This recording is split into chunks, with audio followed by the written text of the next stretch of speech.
بسم اللہ الرحمن الرحیم. عزیز طلباء، اس وقت ہم اردو کا دوسرا لیکچر شروع کرنے جا رہے ہیں. مضمون اردو ہے، لیسن دوسرا ہے، جبکہ ٹاپک ہے ہمارا اسلام میں گداگری کی مذمت. عزیز طلباء، اس کے آبجیکٹیوز ہیں مرکزی خیال، یعنی اس مضمون کا مرکزی خیال طلباء کو معلوم ہونا چاہیے. مشکل الفاظ کے معنی تراکیب بھی آتے ہیں اور بہت سارے شہروں کے نام ہیں، شخصیات کے نام ہیں. یہاں پر طلباء کو ان کے بارے میں معلوم ہونا ضروری ہے. مضمون کی ہر سطر کی وضاحت یہ بہت ضروری ہے، کیونکہ ہم ریڈنگ کر رہے ہیں. ریڈنگ کے دوران اس سطر میں بہت ساری چیزیں سمجھنے کی ہوتی ہیں. تو اس لیکچر کا مقصد یہ ہے کہ ایک ایک سطر، ایک ایک لائن کی وضاحت ہو جائے. امتحانی نقطہ نگاہ سے بھی ہم اس کو پڑھیں گے تو اس میں شامل ایم سی کیوز جو کہ پرچے کا لازمی حصہ ہیں، اور ایم سی کیوز کیسے بنتے ہیں، کس نوعیت کے ہوتے ہیں، کس طرح ان کو سالو کیا جاتا ہے، یاد کرنے کا کیا طریقہ ہے، اور اس کے بعد مختصر سوالات جو ایکسرسائزز میں شامل ہیں. لیکن اگر ہم اس مضمون کی ہر سطر کو وضاحت سے سمجھ لیں گے اور اس کے مرکزی خیال کو سمجھ لیں گے تو ہمیں اس کے مختصر سوالات کو سمجھنے بھی آسانی رہے گی. ہم اپنا مضمون شروع کرتے ہیں. مضمون کا نام ہے اسلام میں گداگری کی مذمت. سب سے پہلے تو یہ جاننا ضروری ہے کہ صنف ادب کے اعتبار سے یہ کیا ہے. صنف ادب کے اعتبار سے اسے مضمون کہا جاتا ہے، یعنی یہ ایک مضمون ہے. اسلام ایک مذہب کا نام ہے، اللہ تعالیٰ کا سچا اور حقیقی مذہب، جو کہ پیغمبر اسلام حضرت محمد صلی اللہ علیہ وآلہ وسلم پہ نازل ہوا. اس مذہب میں گداگری کیسے کہتے ہیں؟ بھیک مانگنے کو، ہاتھ پھیلانے کو، اپنی ضرورتیں پوری کرنے کے لیے لوگوں کے سامنے دستے سوال دراز کرنے کو گداگری کہا جاتا ہے. اسلام مذہب میں اس گداگری کی مذمت بیان کی گئی ہے، یعنی اس کی بہت زیادہ برائیاں بیان کی گئی ہیں. اس کو برا قرار دیا گیا ہے، اس کو غلط قرار دیا گیا ہے. یہ میں نے آپ کے سامنے اس مضمون کا تعارف پیش کیا، اس عنوان کا تعارف پیش کیا کہ ہم اس مضمون میں کیا پڑھنے جا رہے ہیں. اس مضمون میں ہم پڑھنے جا رہے ہیں کہ اسلام ایک مذہب ہے جس نے گداگری کو، ہاتھ پھیلانے کو، بھیک مانگنے کو، بھکاری بننے کو نہایت برا فعل قرار دیا ہے. عزیز طلباء، پہلا پیراگراف ریڈ کرتے ہیں. بھیک مانگنے کی جس قدر مذمت اسلام میں کی گئی ہے، شاید ہی کسی مذہب میں اس کی اس قدر برائی کی گئی ہو. یہاں پر تقابل پیش کیا گیا ہے اسلام کا اور دوسرے مذاہب کا، کہ اسلام نے بھیک مانگنے کو جس قدر برا قرار دیا ہے دوسرے مذاہب نے بھی قرار دیا ہوگا، لیکن دوسرے مذاہب کے مقابلے میں اسلام نے اس کی برائیاں زیادہ بیان کی ہیں. سوال کے انسداد کو، سوال سے مراد یہاں پر عزیز طلباء کوئی چیز مانگنا ہے، اپنی ضرورت کی کوئی چیز دوسرے سے طلب کرنا ہے، اس کو سوال کہا ہے.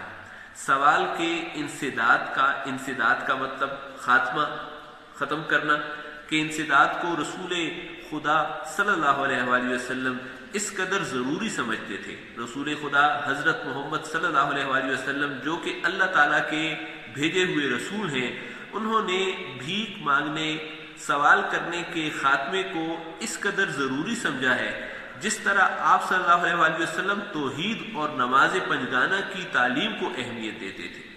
یعنی حضور صلی اللہ علیہ وسلم نے تعلیم دی ہے کس چیز کی؟ توحید کی، کہ اللہ تعالیٰ ایک ہے، اللہ تعالیٰ کو ایک مانا جائے، اللہ تعالیٰ کی عبادت کی جائے. اور اس کے ساتھ حضور صلی اللہ علیہ وسلم نے تعلیم دی ہے نماز پنجگانہ کی، یعنی 5 وقت کی نمازیں پڑھنے کی بہت زیادہ تعلیم کی ہے، بہت زیادہ ہدایت کی ہے. اسی کے برابر حضرت محمد صلی اللہ علیہ وآلہ وسلم نے سوال کو بھی برا قرار دیا ہے، کہ جس طرح نماز پڑھنا ضروری ہے اس طرح بھیک نہ مانگنا ضروری ہے، بھیک مانگنے کو ختم کرنا ضروری ہے. چنانچہ عبد الرحمن بن عوف ایک صحابی کا نام ہے، بن مالک فرماتے ہیں کہ جن لوگوں نے بیعت کی تھی، یہ فرمان اس وقت ہم عبد الرحمن بن عوف کا پڑھ رہے ہیں. یہاں پہ جن لوگوں نے بیعت کی ہے، بیعت کے معنی دیکھیں عزیز طلباء، کسی پیر یا خلیفہ کا مرید بننا، کسی کی اطاعت میں آ جانا.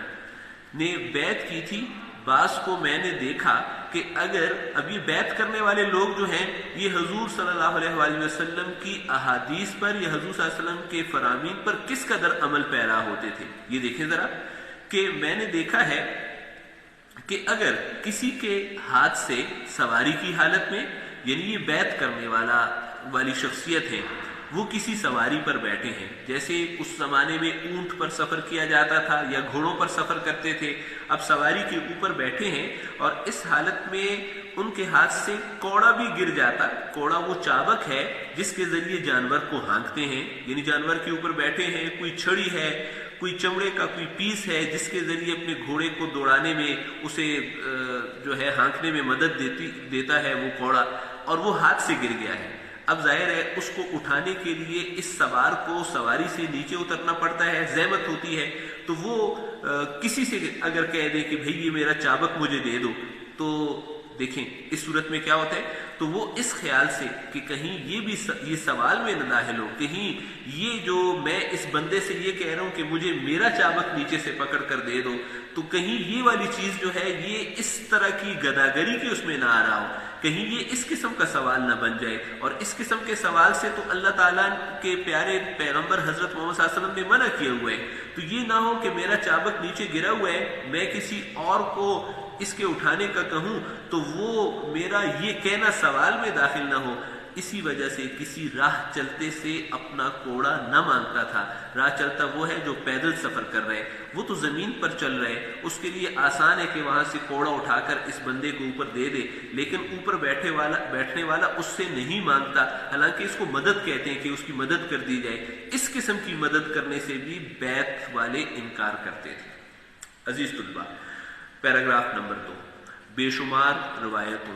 طلباء روایت کو سمجھیں. روایت ہے ایک سے بات سن کر دوسرے تک پہنچانا، یعنی حضرت محمد صلی اللہ علیہ وآلہ وسلم کی حدیث کو جب صحابہ کرام نے سنا اور اس سے آگے پھر مزید لوگوں کو بتا دیا، تو اس عمل کا نام ہے روایت کرنا. بے شمار روایتوں سے معلوم ہوتا ہے، یعنی ایسی احادیث جن کو صحابہ کرام نے سنا اور لوگوں کو بتایا سے معلوم ہوتا ہے کہ حضرت صلی اللہ علیہ وآلہ وسلم سائل سوال کرنے والا، یہ سوال کرنے والے کا مطلب یہ ہے بھیک مانگنے والا، بھیکاری سے نہایت نفرت کرتے، اور جو شخص بغیر نفرت کرتے ناپسند فرماتے. حضور صلی اللہ علیہ وسلم کو اچھا نہیں لگتا تھا کہ ایک سائل بھیک مانگ رہا ہے. اور جو شخص بغیر اضطراری حالت کے سوال کے ذریعے سے کچھ وصول کرتا ہے، اضطراری حالت کے معنی آپ نوٹ کریں عزیز طلباء، مجبور اور بے اختیار ہو جانا. اضطراری حالت یہ ہے کہ ایک آدمی مجبور ہو چکا ہے، بے اختیار ہو چکا ہے، اور اب اسے بھیک مانگنی ہی مانگنی ہے، لیکن اس کے ساتھ یہاں پر لفظ لگا ہے بغیر اضطراری حالت کے، یعنی اس کو کوئی مجبوری نہیں ہے اور اس کو کوئی معذوری نہیں ہے، اور اس کے باوجود بھی وہ کیا کرتا ہے، بغیر اضطراری حالت کے سوال کرتا ہے اور کسی سے کچھ چیز وصول کرتا ہے، کھانے کی چیز، کپڑا پہننے کے لیے، یا پیسہ وصول کیا اس نے، اور اس کو کوئی اضطراری حالت، مجبوری کی حالت نہ تھی. تو حضور صلی اللہ علیہ وسلم نے کیا فرمایا، اس کو اس کے حق میں حرام سمجھتے تھے کہ یہ چیز تمہارے لیے حرام ہے، یہ چیز تمہارے حق میں بہتر نہیں ہے، یہ حلال نہیں ہے. جو شخص ایک وقت کی خوراک موجود ہونے پر سوال کرے، یعنی ایک آدمی ہے، اس کے پاس آج دن کا کھانا موجود ہے، دوپہر کا کھانا موجود ہے، اور اس کے باوجود وہ سوال کر رہا ہے، بھیک مانگ رہا ہے، اس کی نسبت فرماتے ہیں حضرت محمد صلی اللہ علیہ وآلہ وسلم اس کے بارے میں فرماتے ہیں کہ وہ اپنے لیے کثرت سے آتش دوزخ طلب کرتا ہے. یہ آدمی روٹی نہیں مانگ رہا، یہ آدمی کھانا نہیں مانگ رہا، بلکہ یہ اپنے لیے دوزخ کی آگ طلب کر رہا ہے. حضرت صلی اللہ علیہ وسلم نے بار بار فرمایا ہے، ایک اور حدیث ہے کہ ہم میں سے جو شخص اپنی رسی لے کر پہاڑ پر جائے اور وہاں سے لکڑیوں کا گٹھا باندھ کر اپنی پشت پر لائے اور اس کو فروخت کرے تاکہ اللہ تعالیٰ اس کی حاجت رفع کر دے، اس کی ضرورت پوری کر دے، اور یہ اس کے حق میں بہت بہتر ہے. مطلب یہ آدمی محنت کر رہا ہے، لکڑیاں لا رہا ہے، بازار میں فروخت کر رہا ہے، اور اس کے بدلے اپنی ضرورت پوری کر رہا ہے، مطلب کھانے پینے کی چیزیں خرید رہا ہے. یہ اس کے حق میں بہت بہتر ہے بنسبت اس کے مقابلے میں یہ محنت کرنے والے کے مقابلے میں وہ لوگوں سے وہ لوگوں سے بھیک مانگے، وہ آدمی جو دوسروں سے بھیک مانگتا ہے، یا یہی آدمی محنت کرنے کے مقابلے میں محنت کو چھوڑ کر بھیک مانگتا ہے اور پھر وہ اس کو کچھ دیں، اور لوگ کیا کرتے ہیں، لوگوں سے بھیک مانگتے ہیں، یا تو لوگ اس کو کھانے کو کچھ دے دیتے ہیں، یا کیا کر دیتے ہیں، دھتکار دیتے ہیں۔ دھتکارنے کے کیا معنی ہے عزیز طلبہ؟ ذلیل کر دینا، وہ ان کو ذلیل کر دیتے ہیں۔ عائد رضی اللہ تعالیٰ عنہ ابن عمرو سے روایت ہے، یہ ایک صحابی ہیں، کہ آپ صلی اللہ علیہ وسلم نے فرمایا، اگر تم لوگ جانو، تمہیں پتہ چل جائے کہ سوال کرنے کے کیا نتائج ہیں، تو کوئی شخص سوال کرنے کے لیے دوسرے شخص کی طرف رخ نہ کرے۔ نتائج سے مراد کتنا نقصان ہو سکتا ہے، کتنے برے اثرات مرتب ہو سکتے ہیں۔ حضور صلی اللہ علیہ وسلم نے فرمایا کہ اے لوگو، اگر تمہیں معلوم ہو جائے کہ یہ سوال کرنے، بھیک مانگنے کے بہت برے نقصان ہو سکتے ہیں، تو کبھی کوئی شخص جو ہے دوسرے شخص کی طرف رخ نہ کرے، یعنی ایک شخص اپنی ضرورتیں پوری کرنے کے لیے دوسرے شخص کے سامنے اپنا ہاتھ نہیں پھیلائے گا۔ جو سائل، جو مانگنے والا خدا کو صرف بھیک مانگنے کا ایک اوزار جانتا ہے۔ اب یہ دیکھیں، بہت سے لوگ خدا کا واسطہ دے کر، اللہ تعالیٰ کا واسطہ دے کر، اللہ تعالیٰ کا نام لے کر لوگوں کے سامنے بھیک مانگتے ہیں، ہاتھ پھیلاتے ہیں کہ اللہ کے نام پر ہمیں کوئی چیز دے دو، اللہ کا واسطہ ہے ہمیں کھانے کا کچھ دے دو۔ اس نے کیا کیا؟ اللہ تعالیٰ کو بھیک مانگنے کا ایک اوزار، ایک ہتھیار بنا لیا، ایک ذریعہ بنا لیا۔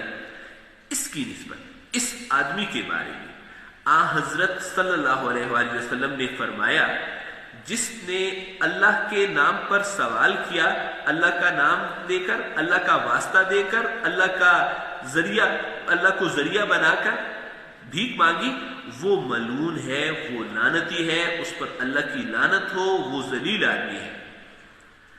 سائل اپنے اندوہتے کو جو بھیک کے ذریعے اس نے کیا ہے، اندوہتے کے معنی دیکھیں، جمع کیا ہوا، وہ چیزیں جو ہم جمع کر لیتے ہیں پیسے کی صورت میں، کھانے پینے کی چیزوں کی صورت میں، جو بھیک کے ذریعے اس نے پیدا کیا ہے۔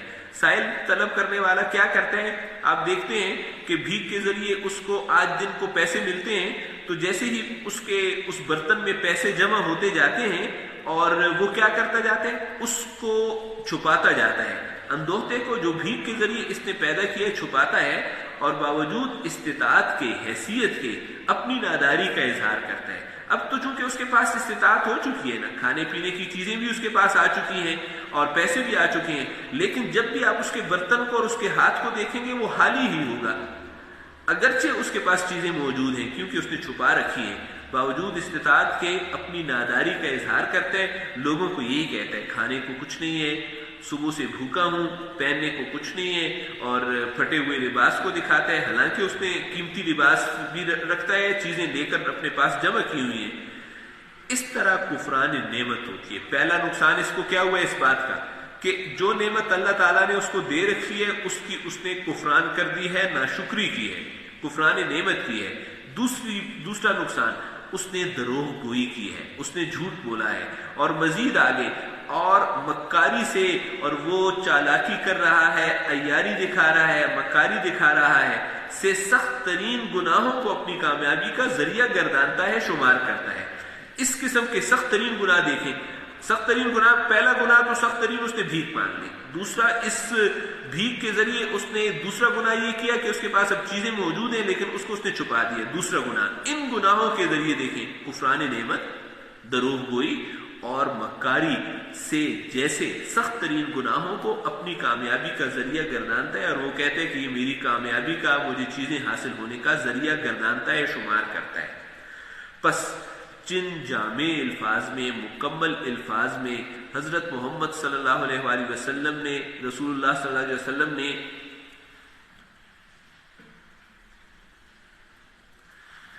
بھیک مانگنے کی مذمت کی ہے، بھیک مانگنے کی مذمت فرمائی ہے، برا قرار دیا ہے، اس سے زیادہ جامع الفاظ سمجھ میں نہیں آ سکتے۔ اب حضور صلی اللہ علیہ وسلم نے یہ پچھلے پورے پیج میں ہم نے دیکھا کہ احادیث کے ذریعے